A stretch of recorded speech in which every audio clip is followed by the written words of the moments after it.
Hey everybody, welcome back to the Hi everybody, welcome back to the You Can Homeschool podcast, where Tracy and I talk about all things homeschooling, the good, the bad, the brilliant too. And today I have a brilliant guest with us. I'll actually be interviewing Tracey Hagerman about her book, The Happy Homeschooler: 10 Simple Strategies to Increase Productivity, Foster Joy, and Avoid Burnout. And Tracy, as you may recall, is also the co-host of the You Can Homeschool podcast. But I'm really excited about her talking about her book because we kind of mention it here and there, but we've never really talked about it. And I love the book, and I think it would be helpful for you guys to just get a little background too on Tracy and what she, I mean, the book and what she wrote about. So, welcome, Tracy. Thank you. It's nice to be here. All right, well, let's start with something simple. There's a lot of homeschool books out there. You and I have probably read combined most of them. But what led you to write The Happy Homeschooler? Like, because there's a lot of books out there. Like, why another homeschool book? I never planned to write this book. That's the funny thing. But I did get asked to speak at a homeschooling function. And when they had asked me to speak, they said, you choose your subject, whatever you think Wow. would be a good thing to talk about. And I knew that going to this function, there would be new homeschoolers, there would be homeschoolers that had homeschooled a couple years, and there would be longtime homeschoolers. So I was trying to come up with something that would appeal to all of that whole audience. And the one thing that I noticed in homeschooling is that a lot of people love the idea of homeschooling, or they heard about that, yeah, we're going to do this, and then they'd start. But there seemed to be this trend, and I don't know if it's the same where you are, but there seemed to be this trend I noticed of burnout. And it seemed to be between 2 and 3 years in, which was, pretty soon after starting, that people seemed to experience burnout and said, I really think it's great, but I just can't do it. It's too much work. I feel exhausted. I feel unsupported. And they would either continue miserably because they felt it was the right thing to do, or they would put their kids back in school and be done with it. And that didn't always work in the favor of themselves or their kids. And some of them ended up pulling them back. So in answer to your question, I thought, okay, so what is this thing about burnout? Why do so many homeschoolers seem to feel the burnout? And so that's what I wanted to address. So that was my primary motivation. And when I gave the talk, afterwards, a bunch of people came up to me and said, you've got to write a book on this. Like, I've been homeschooling for 15 years and you need to write a book on this because it helped solidify in my mind what I can do to change my homeschooling environment. So that was really my motivation to write the book. What great feedback to get. You know. Now, when was this in relation? And the what I'm asking about is in relation to the pandemic, because I know it came out shortly before, or I don't know, the Yeah. pandemic. It feels like we've been in it forever. Did you write it in response to the pandemic, or No, no, that's what I would call a God moment. No, I actually I write fiction, so I had this idea sort of in the back of my mind that I should change this presentation I did into a book. And when I did the presentation, I had said to myself, what are the 10 things I can tell my audience that would help them? The 10 crucial things. And so in my mind, it was like, oh, 10 chapters. That would make 10 chapters right, for a right, book. So I had actually written it because I couldn't get it out of my head. And I'm in this author group, and they had this thing like write a book in a month. And I thought, oh, I should just outline that book and put it to the side. And I actually ended up writing it in a month. I just sat down and it just all came out. So I had written it the year prior to the pandemic, but by the time you do the editing and the cover right, design and right. all that stuff, and had it all set to publish in the spring, the pandemic was upon us. So it was just interesting how that turned out. Was not Oh, my was plan. it perfect? Yeah, because I think it would. It's very. I love the way it's laid out. It's very clear, and you really go into detail into those 10 steps. And I think it was very helpful for people who, those all of a sudden homeschoolers, the people who felt thrust into homeschooling, had no clue, felt like they needed to just replicate school at home.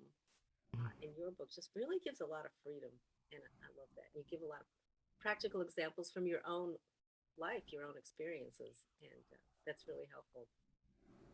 So homeschoolers, we know, are really busy people and stuff. And what do you think the value is of reading another book on homeschooling? And I don't mean to lump it in, but you know what I'm saying? Because there are so many. Oh, I hear you. Um, First of all, I wanted it to be a really quick and easy read. Mhm. So it is very short.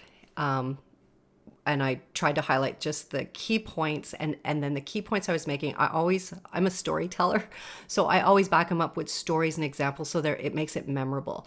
So it is very different. A lot of homeschooling books are talking about curriculum, which is important, are talking about, techniques or methodologies. This steps back from all that, and it helps the person focus on what's the big picture. Why are we homeschooling? What's our goal? What's our family dynamic, and how do I take that goal or that image and apply it to the day to day? So it's I like to say it sort of helps you step back before you get into all the details. Mhm.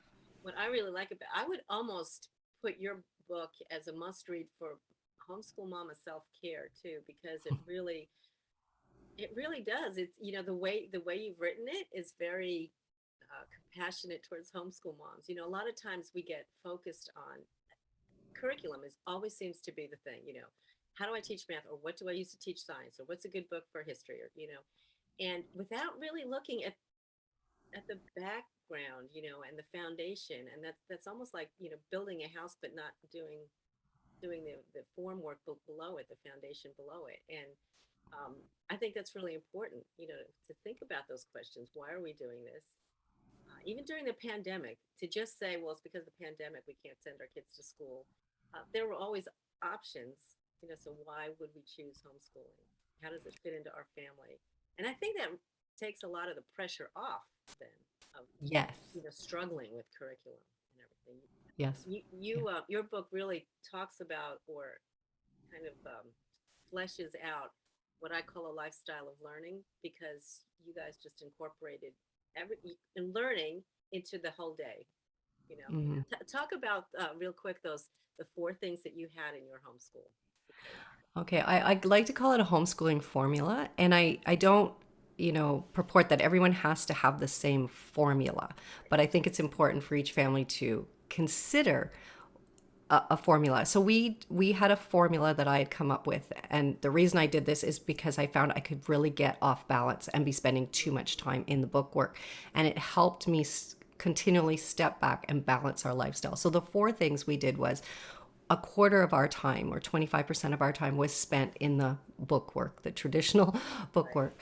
A quarter of our time was actually spent outdoors. And this, it could be anything from rollerblading, tobogganing, walking through the forest, identifying trees, whatever. But every day we were outside for 2 hours of our day. Hmm. And unless it was snowing or anything more than minus 40 degrees Celsius here in Canada, we were outside. So that was a quarter of our time. And then a quarter of our time was spent volunteering in some capacity. And this could be as simple as baking muffins to bring to the family down the street who had a new baby, to actually going into a food bank or going to help in a Bible study with the preschool group. There was various things we did, but 25% of our time was dedicated to volunteer work and giving back. And the last 25%, which in some ways I think is sometimes the most important thing, and the thing that we across the board as homeschoolers really fail at, because I did for a long time, was what I called scheduled downtime. So it was downtime for the kids and myself, 25% of our time, that there was nothing we had to do. And the only rule I had is it could not involve electronics or TV. So it was free time to do whatever you wanted. So if you wanted to go back outside, that was great. If there was something you wanted to research more, that was great. If you wanted to go spend time with grandma and grandpa, that's what it was. But it was scheduled downtime, and that happened every single day in our homeschool. And that was 25%. So it could be an hour and a half, 2 hours in a day. And I found that's where the creativity is built in my kids. And that was also where I found respite for myself, that I was not go, go, go all the time. Because So that that, unscheduled meant, just to clarify, it meant you weren't involved in that, right? That was like on them. The kids had to either do an activity or whatever, but it was their responsibility, right? it was on them. They could do whatever they want. Sometimes they did stuff together. Sometimes they work completely independent. Sometimes the four of us just decided that that was the day we were going to go to a museum or something. It could be that, but it was not scheduled in advance. It was kind of like, but oftentimes it was at home, and oftentimes for myself, I might make myself a cup of tea. I might make a phone call, a fun phone call Right, to right. my sister, or I might sit with a puzzle book, and drink my tea or flip through a magazine or read a book. It was that time that every day had time to breathe.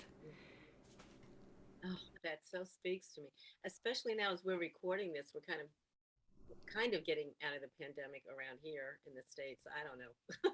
I don't know what's going on. But I can start feeling that hectic kind of vibe in the air. Now that people feel a little more comfortable to get out, it's like, okay, we're gonna overschedule because we missed so much from the last, year and a half. And that time to breathe, I think, is crucial. You bring up a point too about that's when the creativity starts to flow. And I always encourage parents to, our knee-jerk reaction when our kids say I'm bored is to give them something to do. Mm. And I understand where that's coming from, because it can be, if kids aren't used to having that downtime, that they can get into trouble if they're bored, right? But boredom isn't the bad word, really, that we, it doesn't have the bad, or couldn't, doesn't have to have the bad connotation that we give it, because that's when creativity can flourish. They loved that time, and you can imagine it as, so like a 4 year old who has this scheduled downtime, because 4 years old, we were pretty much reading to them in terms of school. That's about it. Right. But they knew that they had this set time, so they might go get Play-Doh out and play for 2 hours with the Play-Doh and make all kinds of stuff. For my other daughter who loved music, she would be on the piano for 2 hours making songs, singing, writing lyrics. And for my son, he would be building something with Hmm. Connects or Lego, Oh, or yes, yes. like, but they looked forward to that time. That was their time of the day, that they could do whatever they wanted. And Hmm. and if you think in the future, we see everybody running around, families running around everywhere. I wanted to model a balanced lifestyle for life. Right. So modeling it as part of homeschool, I would hope that they could continue that into their adult years, that they weren't so busy, that they were mindful of each day, and there was joy in each day. Right. So, Yeah, that's good. That's good. Your first chapter, you and I are both book lovers, so of course we love to read. But the first chapter of your book talks about reading, and now, to a book lover, we would assume, well, and homeschool moms, doesn't everybody know about reading, how important that is, and all that stuff? But maybe not. I don't know. Why did you include that as the first chapter, which kind of sets well, the tone? yeah, it just seems like a no-brainer, right? Of course, Right, you got to right. read to your kids, like, of course. And the reason I put it as the first chapter, and I say it in the book, is like, I know you're probably thinking, oh, yeah, I know about this. I'm going to skip to the next chapter. But please don't skip the chapter. Because when I wrote this book, it was after 18 years of homeschooling. Okay, so that was after finishing homeschooling. So I had the privilege of looking back and thinking, what made the difference for my kids to go on to, higher education, for them to be active contributors to society? Like, what are the things? And I really thought about the reading, and there's so many things that you can do with reading that I think we miss. And one of them was, another homeschooler had wisely told me, yes, it's great to start with picture books and that, but even when they're young, it's really important to read books to them that are above their grade level. And so we started that, and that was a daily practice. It was mostly when my husband came home from work. He was tired at the end of the day, and I wanted to get dinner ready, and the kids were like, everywhere. That's crazy hour. It always seems at that time of day when people are hungry and tired. So he would take a book and go lie down, and the kids would gather around him, and he would read while I would get, supper prepared. And I would give him a book that was a chapter book that didn't have pictures. So, my kids could be 3, 6, 8, whatever they were. And when you're reading above their grade level, it's forcing them to think about what they're reading in their mind, right? So that fosters creativity, but it also helps with their vocabulary. Oh, yeah. Because if they were reading it themselves, there's a lot of words they wouldn't necessarily know. So it helps tremendously with vocabulary and understanding.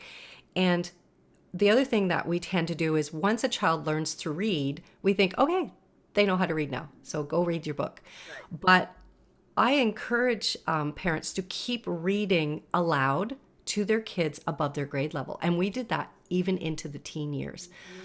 And again, it's always educating them a level beyond where they are. So it's always moving the line of their learning. We used a lot of now there's all like podcasts and audiobooks that you can get and through your library. And we would do that over lunch. We would have an audiobook going, and then we would discuss the book. And then I also hear from parents, like sometimes you have reluctant readers or those that struggle more with reading. And my son was definitely one of those. Reading was a real struggle for him to do himself. But what happened as a result of us always reading to them, in grade 6, we had him tested, and he was still having trouble, like not so much the reading, but writing and spelling, and that like he was definitely below grade level. But in standardized testing, he would test in the 99th percentile for understanding and vocabulary. Wow. The other stuff caught up later. So this is it. So if you just give that book to your child and they go off and read it, they're not going to advance too much. They may have the enjoyment of reading, which you want them to have, but you're not helping them to advance in their vocabulary, their writing. So that's another piece of the puzzle that's so important. Even if they can't read at that level yet. Now, you're not saying they shouldn't read alone. You're saying No. when you do read alouds together, have that portion of time where you encourage them to go above, right? Absolutely, absolutely. Especially for the reluctant reader. Mm-hmm. And then the other thing is people say, okay, I have a reluctant reader. They don't really want to pick up books. So there's a few things. There's graphic novels. If that's what they enjoy, go for it. It's cartoony, but there's lots of words in there. Then they can read that. The other thing we did is we had a living room that I didn't allow toys in. And this was kind of my sanity. I like order. My family does not. But it was a place that I could go sit in the living room, and the only things in there were books. So after dinner, we would naturally go have a cup of tea, my husband and I, in the living room. And the kids, because they hadn't seen dad all day, would follow us. But the only things in that room were books spread out across the tables and the side table. And there was a basket. And we always had ongoing books from the library, and we changed them about every 3 weeks. So I always had them spread out so they would naturally pick up books and flip through them. So they developed a love of books, even those of my kids that were reluctant readers. And so looking back, I realize that so many of their interests and so much that they know about history that I never taught them. They just have an interest and they go seek it out and they go read about it and they go learn about it. So reading is not just the mechanics of getting your child to read. There is so much more. So I dedicate a whole chapter, and it's the first one in the book because I think it's one of the most important things you can do that will make the largest difference later on in your child's life. So, When yeah. I was when our kids were little, even like still in a crib, they'd wake up in the morning, and my goal was always to get up before them, get showered and dressed and things like that. But if I hadn't, I would put a couple of board books in the crib and say, Mom is going to go take a shower. You read some books while I'm in the shower. And just as it was just assuming they could read. Now, they were board books. They were in a crib, so how they were pretty young, but but yeah, it was like, okay, this is what we're supposed to do. We're supposed to read books, and they were picture books. You know what board books are like. But I just started them from early on to, well, this is what you do when you're waiting. You just pick up a book, and you be patient because here's some books and mom's coming in a minute, kind of thing. Never told them they couldn't read. Just here's a Yeah, book. they're reading and they're looking at the books. Hmm. And along that side, oftentimes parents will think, okay, I'll do an hour of TV a day or videos or whatever to keep them busy. But I'm going to encourage parents, don't give them a video. Give them an audiobook instead, and maybe give them Play-Doh or Connects, or help, chopping up stuff for supper if that's, they're helping out. I encourage you, if you need that time and you need them sort of busy for a bit, put on an audiobook. They will learn so much more by listening than by looking. And you know me, I love to studies and that. And studies have shown that if you just give them video, it doesn't require anything of them. They're just looking and they're being Right. entertained. Very Great. passive. Yeah, Hmm. passive. But if they're listening to an audiobook, their brain is creating that story. What does that look like? What does that character look like? As they're doing something else? It's so much better for their learning. Yeah, so And there's no shortage of them between, podcasts and audiobooks and stuff. Yeah. Especially if you absolutely. are on Amazon, which most of us are, there's plenty of that stuff there. Okay, so just to pivot a little bit, your book description refers to the avoidance of homeschool burnout, and you mentioned that earlier. Is that something, in general terms, is that something that you experienced personally, over your 18 years? Did you ever feel Um, burned out? I remember one night, it was about 11:30 at night. I was really tired and I was scrubbing a toilet because the bathroom had fallen behind on the chores. And I was thinking to myself, I talk about how much I love homeschooling, but why am I scrubbing a toilet 11:30 at night when I should be in bed? And that was kind of a pivot point for me. It was like, it can't, like, this doesn't make sense. I'm full on all the time. And of course, when you have kids, we had three, I had a friend who had seven girls. She felt like she was on all the time. But I really stepped back and thought, okay, I want to change this. So I don't think I got to the point of burnout, but I got close enough that I wanted to do something about it, and I wanted more free time and more intentional time. And so it really made me step back and say, okay, what can I do differently? So I started talking to other homeschoolers, what they did or didn't do. And I thought about when I was at work, I had this really big job. I was a project manager in a high tech company, and I wanted to come home at night to my husband. So I really had to be methodical of how I spent my hours at work so that I could come home for dinner. And I sort of thought about that and thought, the evening should be family time. So I came, well, like I said, I think I came close to it, and I saw enough of it going on that I wanted to avoid it. So I really actively said, what can I do to change this? Hmm. And so I wanted to write about that in the book because I think a lot of us get there. We get to the burnout, and Yeah, then we and you even mentioned before how a lot of people, it causes them to just drop out, just quit, not even or letting it or out. or we become these unhappy people where we're Hmm. irritable, we don't have the patience, and because we're running on zero. Right. And you know, homeschooling, the happy homeschooler, I called it that because we're not just homeschooling. We want to lead lives of abundance and happiness and joy. Right. And I want my kids later on, if they decide to homeschool or not, to live that type of life. Hmm. So, yeah. Yeah, not that our goal in life should be to be happy, but because that can you know get out of balance as well. But I do think that God has created us for to enjoy a life of abundance, and that looks differently. That looks different for different people.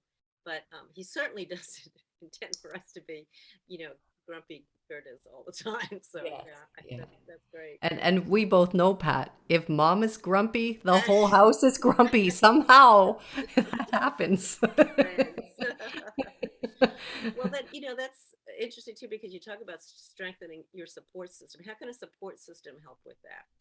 Avoiding burnout. Well, So one of the things I do cover in the book a lot is another chapter devoted to that is talking about downtime for mom Right. and getting away from the situation. Like I made a point of getting out once a week with other family and sorry, with other homeschoolers just over coffee. And some of my friends said to me, don't you feel guilty like once a week? Like that's a lot of time to get. Don't you feel guilty leaving your family? And I'm like, oh no, they need a break from me as much as I need a break from No, no. them.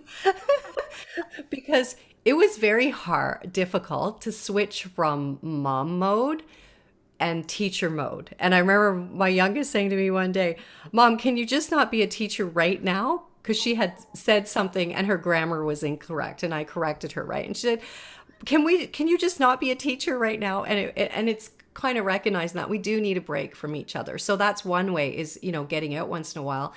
And another way, which is huge, and I think with the pandemic, people are more open now to the concept of homeschooling because a lot of people have had to homeschool. And I think there's a greater appreciation for what homeschooling involves. Like it's a huge responsibility and it takes a lot to do. But I really felt that people need to educate their family, their sphere of influence about homeschooling because, grandma might not understand that, oh, homeschooling is legal.